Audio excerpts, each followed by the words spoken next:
Hi నమస్తే, నేను మీ Shri Venkat sir. August 15వ తేదీన పోలీస్ రిక్రూట్మెంట్కి సంబంధించినటువంటి నోటిఫికేషన్ అనేటువంటిది ఉంది.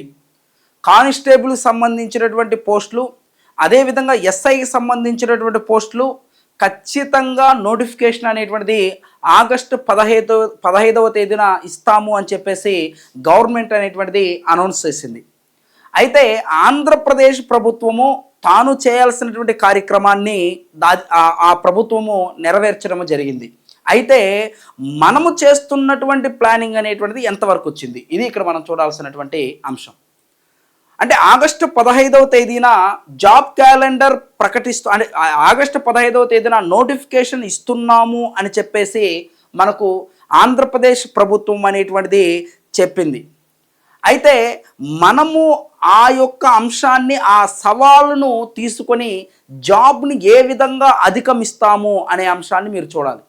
దీనిలో భాగంగా పోలీస్ అభ్యర్థులకు నాకున్నటువంటి అనుభవంతో కొన్ని అంశాలను చెప్పాలనేటువంటి ప్రయత్నం చేస్తున్నాను.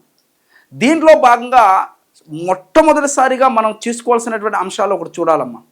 ఏంటి ఆ యొక్క అంశం అంటే, మనకు ఉన్నటువంటి పోలీస్ కానిస్టేబుల్కి సంబంధించినటువంటి సిలబస్, ఆ పోలీస్ కానిస్టేబుల్ సిలబస్లో మొత్తము మనకు దాదాపుగా 11 సబ్జెక్టులు అనేటువంటివి ఉన్నాయి. మొత్తం కూడా ఎన్ని సబ్జెక్టులు ఉన్నాయని చెప్పేసి అంటున్నామంటే 11 సబ్జెక్టులు అనేటువంటివి ఉన్నాయి. చూడండి, ఈ 11 సబ్జెక్టులు కలిపి ఎన్ని మార్కులకు వస్తాయి అంటే 200 మార్కులకి రావడం అనేటువంటిది జరుగుతుంది. ఈ 200 మార్కుల్లో అత్యధిక మార్కులు సాధించాలి అంటే మనం ఏ సబ్జెక్టుల మీద ఫోకస్ చేయాలి, ఇది మనం చూడాల్సినటువంటి మొట్టమొదటి అంశం. కాబట్టి చూడండమ్మా, మొత్తం 11 సబ్జెక్టులు ఉన్నా సరే మనం ముఖ్యంగా 5 సబ్జెక్టుల మీద ఎక్కువగా ఫోకస్ చేయాలి. ఏంటి ఆ 5 సబ్జెక్టులు? ఒకటి కరెంట్ అఫైర్స్, 2 ఇంగ్లీష్, అదేవిధంగా 3వ సబ్జెక్టు హిస్టరీ, ఇండియన్ హిస్టరీ అని చెప్పేసి అంటాం. నెక్స్ట్ 4వ సబ్జెక్ట్ వచ్చేసరికి రీజనింగ్. నెక్స్ట్ 5వ సబ్జెక్ట్ వచ్చేసరికి జాగ్రఫీ. చూడండమ్మా, 5 సబ్జెక్టులు చాలా ఇంపార్టెంట్. ఈ మొదటిది చూడండి, కరెంట్ అఫైర్స్ దాదాపుగా 30 మార్కులకు వస్తుంది, 25 నుంచి 30 మార్కులకు వస్తుంది. ఇంగ్లీష్ దాదాపుగా 30 మార్కులకు వస్తుంది. హిస్టరీ అనేటువంటిది 30 నుంచి ఒక్కొక్కసారి 33 మార్కులకు అడిగేటువంటి ఛాన్స్ కూడా ఉంది. అదేవిధంగా రీజనింగ్ అనేటువంటిది 20 మార్కులకు ఉంది. అదేవిధంగా జాగ్రఫీ అనేటువంటిది ఏదైతే ఉందో దాదాపుగా 15 మార్కులకి అడిగేటువంటి అవకాశం అనేటువంటిది ఉంది. కాబట్టి చూడండమ్మా, 30 90, ఇదొక 20, 110 ఒక 15, 110 125 మార్కులు. 125 మార్కులు నువ్వు దాదాపుగా 5 సబ్జెక్టులలోనే సాధించవచ్చు. ఎవరికైతే అర్థమెటిక్ అనేటువంటిది భయంగా ఉందో, ఈ అర్థమెటిక్ మేము చేయలేము సార్ అని చెప్పేసి అనుకుంటున్నారో, అర్థమెటిక్ని మీరు పూర్తి స్థాయిలో వదిలేసినా సరే మీకు ఇక్కడ 125 మార్కులు అనేటువంటివి వచ్చేటువంటి అవకాశం ఉంది. అంటే అర్థమెటిక్లో 1-2 టాపిక్లను మనం పట్టుకున్నా సరే, మిగిలినటువంటి సబ్జెక్టులను సుమారుగా మనం చదివినా సరే ఎన్ని మార్కులు సాధించవచ్చు? ఇక్కడ 125 మార్కులు సాధించవచ్చు. కాబట్టి ఫస్ట్ నెంబర్ 1 ప్రయారిటీ, ముఖ్యంగా మనం చూడాల్సినటువంటి అంశము, మొత్తం 11 సబ్జెక్టులలో 5 సబ్జెక్టులకి ఇంపార్టెన్స్ ఇవ్వండి. ఖచ్చితంగా మీరు విజయం సాధిస్తారు. నెంబర్ 1. నెక్స్ట్ నెంబర్ 2, రెండో అంశం మీరు గుర్తుపెట్టుకోవాల్సినటువంటిది ఏంటి అంటే,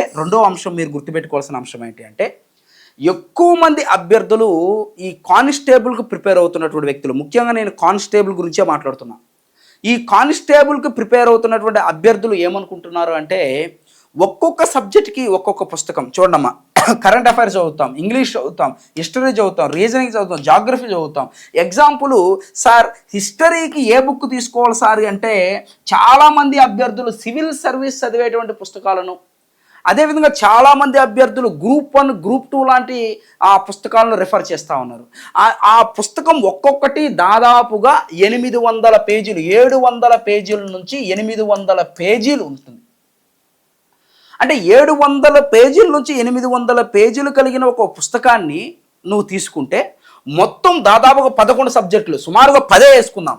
10 సబ్జెక్టులు నువ్వు చదవాలి అంటే కరెంట్ అఫైర్స్ని పక్కన పెట్టేనమ్మా, మొత్తం 10 సబ్జెక్టులు అనుకుందాం. అంటే కరెంట్ అఫైర్స్ మంత్లీ నువ్వు చదువుతావు కాబట్టి, మంత్లీ మ్యాగజైన్ ఫాలో అవుతావు కాబట్టి, డైలీ ఫాలో అవుతావు కాబట్టి, నువ్వు 10 సబ్జెక్టులు నువ్వు చదవాలనుకున్నా సరే 800 పేజీలు నువ్వు చదవాలి. అంటే ఒక్కొక్కటి మనం చూసినట్లయితే 700 పేజీలు 800 పేజీలు బుక్కులు నువ్వు 2 సంవత్సరాలు కాదు కదా, 3 సంవత్సరాలైనా దాన్ని ఫినిష్ చేయలేవు. కాబట్టి ఆ పుస్తకాలు చూస్తేనే నీకు భయం వేస్తుంది. ఆ పుస్తకాలను చదవడమే కాదు, దాన్ని అర్థం చేసుకోవడం కూడా కష్టమే. గుర్తుంచుకో, చాలా ఇంపార్టెంట్ ఇది. కాబట్టి అభ్యర్థులు ఎక్కువ మంది చేస్తున్నటువంటి తప్పు ఇదే. కాబట్టి అభ్యర్థులు చేయాల్సిన అంశం ఏంటి అంటే, ఇక్కడ ఉన్నటువంటి పుస్తకాల్లో దాదాపుగా ఒక సబ్జెక్టుకి సంబంధించి 200 పేజీల నుంచి 250 పేజీలు మించకూడదు. అది కూడా ఎక్కువేనండి. కాబట్టి నేను చెబుతున్నటువంటి అంశం ఏంటి, 200 పేజీల నుంచి 250 పేజీలు. నేను అప్పటికి ఎక్కువే చెప్తున్నాను, తక్కువ చెప్పట్లేదు. 200 పేజీల నుంచి 250 పేజీలు అనేటువంటిది మించకూడదు. కాబట్టి మనం ఎంచుకునేటువంటి పుస్తకం కూడా మన విజయాన్ని దగ్గర చేస్తుంది. అంటే ఎంచుకోవడం అంటే అర్థమైంది అంటే, నీవు సివిల్స్కి ప్రిపేర్ అయ్యేటువంటి పుస్తకాలు, ఈ యొక్క గ్రూప్ 1కి ప్రిపేర్ అయ్యేటువంటి పుస్తకాలు నువ్వు చదవాల్సిన అవసరం లేదు. నీ క్వాలిఫికేషన్ అయితే తెలుసుకో. ఇంటర్మీడియట్ నీ క్వాలిఫికేషన్ అంటే కానిస్టేబుల్ ఉద్యోగాలు అనేటువంటి ఇంటర్మీడియట్ క్వాలిఫికేషన్తో అడుగుతున్నప్పుడు నువ్వు ఇంకొంచెం ఒక 20% 30% ఎక్స్ట్రా చదివినా నీకు బెనిఫిట్ ఉంటుంది. కానీ నువ్వు అలా దేన్ని నువ్వు చదువుతా ఉన్నావు ఇక్కడ అంటే, నీ ప్రిపరేషన్ అనేటువంటిది పీజీ దాటిపోతా ఉంది. సంతోషమే, పీజీ దాటిపోయినా సరే సంతోషమే. కానీ నీ టైం ఎంత ఉంది, దాన్ని నువ్వు ఎంత అర్థం చేసుకోగలుగుతున్నావు, ఎంత బాగా చదవగలుగుతున్నావు అనేది కూడా నువ్వు తీసుకోవాలి కదా ఖచ్చితంగా. కానీ దీన్ని అభ్యర్థులు పట్టించుకోవట్లేదండి. కాబట్టి టైం వేస్ట్ అవుతూ ఉంది, భయం అనేది పెరుగుతూ ఉంది, సబ్జెక్ట్ని అర్థం చేసుకోలేకపోతూ ఉన్నారు. కాబట్టి ఎక్కువగా దాని మీద ఫోకస్ అనేటువంటిది పెట్టలేకపోతూ ఉన్నారు. కాబట్టి మీరు గుర్తుపెట్టుకోవాల్సిన అంశం ఏంటి అంటే, ఒక్క పుస్తకాన్ని తీసుకోండి, అది కూడా తక్కువ పేజీలు ఉండేటువంటి దాన్ని, అంటే 200 పేజీలు 250 పేజీలు ఉన్నదాన్ని రెఫర్ చేయండి. దాన్ని నెంబర్ ఆఫ్ టైమ్స్ చదవండి, నెంబర్ ఆఫ్ టెస్ట్లు అనేటువంటివి రాయండి. ఇది సెకండ్ ప్లాన్ అని చెప్పేసి మనం చెప్పొచ్చు అనమాట. తరువాత ఈ కానిస్టేబుల్ ఎలా ప్రిపేర్ అవ్వాలని చెప్పేసి ప్లాన్ 3, ప్లాన్ 4, ప్లాన్ 5 అనేటువంటి అంశాలను కూడా మీ ముందుకు తీసుకొచ్చేటువంటి ప్రయత్నం చేస్తాను అనమాట. కాబట్టి ముందు ఈ 2 విషయాలు గుర్తుపెట్టుకోండి. నెక్స్ట్ వీడియోలో ఇంకొక 2 పాయింట్లు చెప్పేటువంటి ప్రయత్నం చేస్తాను. కాబట్టి మన ఛానల్ హిస్టరీ వెంకట్ సార్ అనేటువంటి ఛానల్ను ప్రతి ఒక్కరూ కూడా సబ్స్క్రైబ్ చేసుకోండి. ఉంటాను. నేను మీ హిస్టరీ వెంకట్ సార్.